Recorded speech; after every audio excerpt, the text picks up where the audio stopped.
Fly, Eagles, fly on the road to victory. Whoa. What? We don't need none of that. Bruh. We about to go live, and I don't want to hear that Eagles chant, man. Yo, we out here. You guys are. Because we first in the division. Yeah, I don't why? want to hear that right now. Of course you don't want to hear that. Oh, we live, you're saying? We live. We live now? Yeah. What's up, everybody? What's up? What's up? Week 7. Week 7. We was just on week 3, week 2. It's week 7. That was like 4 weeks ago. It was. Week 7 is here. It's the Waiver Wire. It's the FSP. FSP. I'm B Lamb. Schwabby Schwab. Oh, B Lamb now? Yes, sir. Yes, sir. Yes, sir. Who are you? I'm Craig still. Are you Craig I haven't changed my name once. You still get a jet? Most Sparks on Instagram.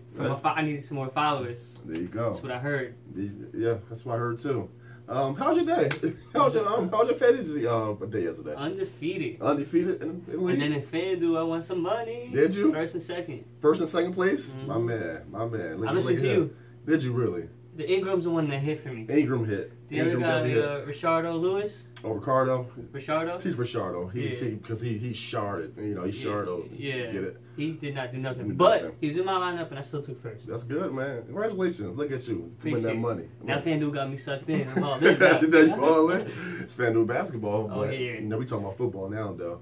So I know that's right. Well, me, you know, I'm happy myself, too. Thanks for asking. I'm happy. What happened? What happened? Man, I got a huge win. Huge win in one of my leagues against one of my rivals. Oh. A huge win. I was down probably like 13. I was asleep. Down to like 13 or something. He had 3 players left going to Monday night. I had Derrick Henry left. Oh, cool. And I'm down 5. And my man Derrick Henry, that last play with 1 minute left, 3rd down and 5, 72-yarder for the game. I woke up and couldn't believe it. So, shout out to him. Derrick Henry, I love you, bro. You are my man. I'll tell you that. I'm dropping him every year. I don't care. Every year. That's my man. I like it. Anyway, enough about me. It's all about you. Let's get the waiver wire. Let's get there. Let's go quarterback first. We only got one quarterback this week. Yeah, it's literally one quarterback this week because we already went through the golf. The golf already. Tyrod, Brissett. All of them is already already done. Taken, yeah. They should be taken. So the last one we got right now is Brett Hundley. As we all know, prayers go out to Aaron Rodgers. That's a moment of silence, real quick. All right. Fantasy lost a great one in Aaron Rodgers. You can't replace him at all, but you can come into his offense. I'm not saying he's Aaron Rodgers.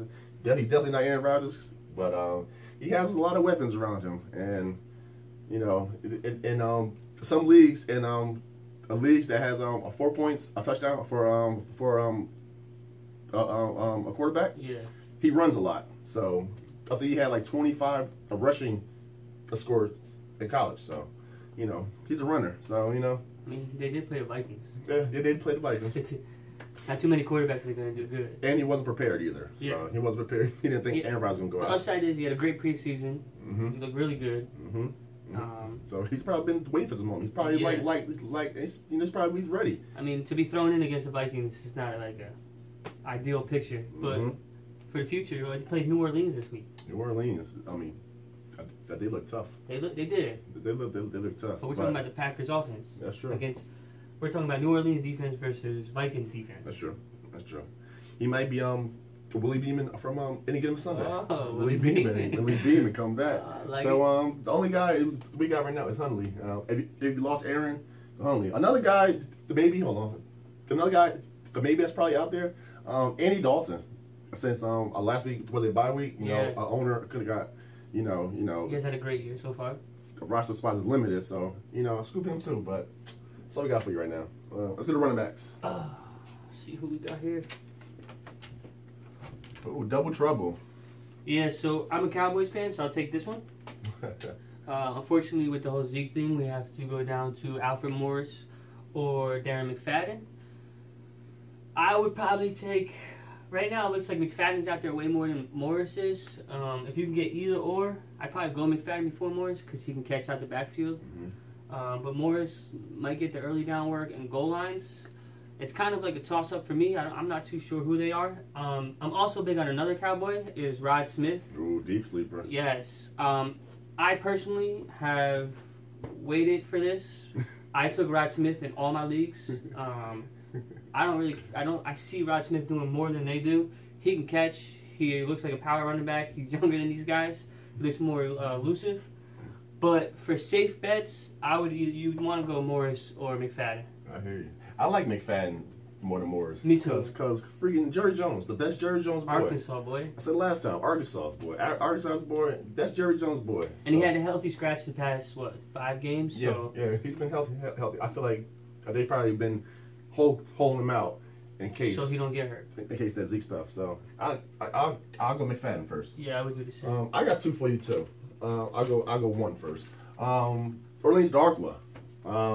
Look at the Giants. Who would have thought that right there? Who would have thought the Giants would fly all the way to Denver and beat the Broncos at the Broncos in their 0-5 without Odell, without any receiver that I don't even know who was on the other thing, without even a running back who I barely know. It was crazy. It was a trap game for them. It definitely was a trap game. But Orleans Darkwa looked good. He had 21 carries for 117 yards. Yeah. You can't speak anymore. 21 carries, 21 carries on the waiver wire, who shows some resemblance of running a game in the Giants. Gotta scoop him. So don't go get rid of Gallman yet. Yeah. You still don't know what the situation, but if he's out there, definitely. He's the man up front now. Yeah. The man up front, but that's what's coming. And look who came back from the dead. Deion Lewis. That fumble that Mike Gillislee had was costly. Yeah. That's all Bill Belichick needed to see. But he don't play that. He doing that. And he hasn't been producing. He didn't score since in like the last 3 weeks or 4 weeks, son. Deion Lewis had 11 carries. He has in his last 3 games, he has 6 red zone touches, including 4 touches inside the 10. So Bill trusts him as a goal line back. He's taking Gillislee's spot. He's slowly taking his spot. And he can catch the rock. So you got to put him on the block. As in, I didn't get that, but go get him. You got it. Wide receivers. Rapping out here. Mine is Taylor Gabriel. Taylor. Atlanta Falcons. Taylor Gabriel. With Sanu out, it looks like he's going to be the second receiver over there. Yep.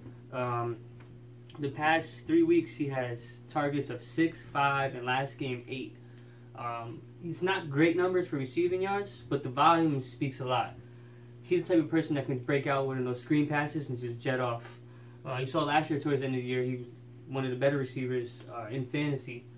But with Sanu out, he's going to be a big key factor in their offense going forward. And remember last year, his last 5 games of the season was electric. He was like one of the top. He was the top 5 wide receivers. Yeah. So. He's been there before, so that's a good one. Another one is, for all my baseball fans, no, that's not Dexter Fowler. Benny Fowler from the Broncos. I don't know if you've seen the game, but Emmanuel Sanders got hurt. His ankle, that looked pretty bad. His ankle looked pretty bad. He might be out for a minute. And as we say in fantasy, one goes down, and the next man's up. Benny Fowler, he had eight targets in that game. If you've seen early in the year, that guy who scored a touchdown is Benny Fowler. So I guess Trevor Siemian has a rapper with him, and he's going to look for him. He's not an outside receiver. That's the only thing. He's not a big outside receiver. That's Jordan Taylor's job, but I don't really trust him. But with Emmanuel out, they'll probably put him in the slot. I'd rather go with the Fowler, the proven man. So he's another one that's out there. My next guy's another volume type player. Can of fruit. Again, he hasn't had much yardage in the past few weeks, but his volume of targets is just so much for Brissett. It's 5, 7, and last week was 11. Mm-hmm. That's just a lot for a tight end. 11 targets is woof. Yeah. If you're getting that from a tight end, you want to get him immediately. He did have a costly fumble though, but that's not going to bring back his chances of getting the ball again. They like him a lot. They paying him, so yeah. I like Doyle a lot, especially with the volume that he's getting through targets. Just takes one for him to break for a touchdown. Mm-hmm. I like that. I like him too. I feel like we said his name a lot. Yeah. But he might have been dropped in a lot of leagues. I know I dropped him in leagues. He's available, I think, in 2 of them. So go scoop him, definitely. Last night in George Kittle from the San Fran. I feel like the new quarterback, CJ Beathard. I didn't even bother putting him up there because don't go that. But he was on the second string with Kettle. Yeah. So they have a rapper. He actually has 17 targets in the last 2 games. That's a lot. Which averages out to eight targets a game. 8 targets a game for a tight end, as you just said about Doyle, is money in the bank. He scores. You see, he's a big red zone guy. Pierre Garçon is not the player that we thought he was. He's getting his looks too. He's getting his looks, but he's not a touchdown scorer. Doesn't score one yet? No, I don't think so either. So looks like the Titan. Oh wow, the tight end is the man in the offense. So I'm sure Kells is out there. So it's finally time to get him. Definitely. Yeah, I like Kettle too. Mm-hmm. That wraps it up for Waiver Wire this week. Wraps it up. Hopefully you guys had a good week in fantasy football. Mm-hmm. Win all 3 like me. Mm-hmm. And FanDuel. I lost at Harbor. I gotta tell my story. I lost in my big league. It's a $350 league. This one hurt. $350 league. I have C.J. Anderson. You know, the guy that I told y'all to start. Yeah, my start is C.J. because he's playing the Giants, who doesn't care apparently. I'm down 2.2 points, which is 22 yards. Or 2 catches. And it's a full point PPR. And he really did not come through for me. 22 yards. 22 yards. This guy had 1.6 points. Pissed me off. Never again. And that hurt real bad. And now I'm in like 8th place now, and that hurt me bad. But y'all don't care about that. I just want y'all to know that. that fantasy, that if you think you got it in the bag, you don't. Don't think, because fantasy has a weird way of doing it. But that's why we play it. I love it. Other than that, got anything? That's it. Wraps it up. We out here. Eagles all day. We'll see y'all Saturday. Mm-hmm. Ooh. Yes, sir. I like that. Ooh, ooh, ooh, ooh, ooh.